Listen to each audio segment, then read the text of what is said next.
আজ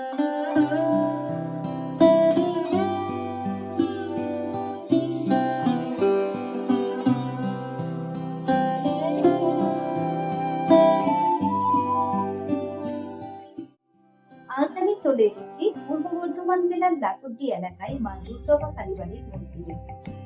এই মায়ের কাহিনী রয়েছে অনেক রহস্যময়ী। আমি সেই কাহিনী আপনাদের সাথে তুলে ধরার চেষ্টা করব। মায়ের দর্শন পাওয়া ছিল নাকি অত্যন্ত দুর্লভ, তাই মায়ের নাম হয়েছে দুর্গা কালী। কথিত আছে এই মায়ের নামকরণ নেই। এই মায়ের নামকরণের অনেক রহস্যের কথা আপনাদের সামনে আমি তুলে ধরব। মন্দিরে সেবায়েতরা জানান যে গোকুলানন্দ ব্রহ্মচারীর দেহত্যাগের পরে রাজা বিজয় চাঁদ এই মন্দিরের পুরোহিত হিসাবে নিয়োগ করেছিলেন দুর্লভ ভট্টাচার্য। সেই পুরোহিত দুর্লভ ভট্টাচার্যের নাম থেকেই এই মায়ের নাম হয় দুর্লভা কালী। প্রায় ৩০০ বছর আগে ঘন জঙ্গলে ঘেরা ছিল এই মন্দিরে শোনা যায় যে ডাকাতেরা কিন্তু ডাকাতি করার আগে এই মন্দিরের তারা পুজো নিতে আসত।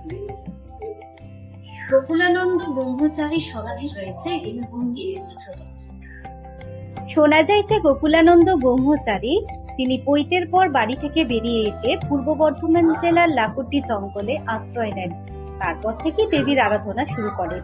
কিন্তু কিভাবে এই দেবীর আরাধনা শুরু করলেন সেটা নিয়েও কিন্তু একটা কাহিনী রয়েছে।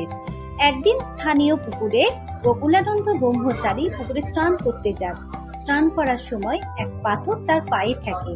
তারপরেই দেবী স্বপ্নাদেশ, তিনি সেই পাথরকে তুলে আনেন এবং তখন থেকেই মা দুর্লভা কালীর আরাধনা শুরু করেন। তালপাতার ছাউনি দিয়ে মায়ের আরাধনা প্রথম থেকে শুরু হয়। তারপরে আস্তে আস্তে কালের নিয়মে মায়ের শ্বেতপাথরের মূর্তি হয় এবং মায়ের মন্দির পাকা হয়। তো আপনারা কি জানেন যে মায়ের পুজোর ভোগ কাকে দেওয়া হয়? এই রহস্যটাই আপনাদেরকে আমি এখন জানাচ্ছি। মায়ের পুজোর ভোগ দেওয়া হয় বরাবরই শিয়ালকে। এই শিয়ালকে যে ভোগ দেওয়া হয় এই ভোগ সীমা ভোগ নামে পরিচিত।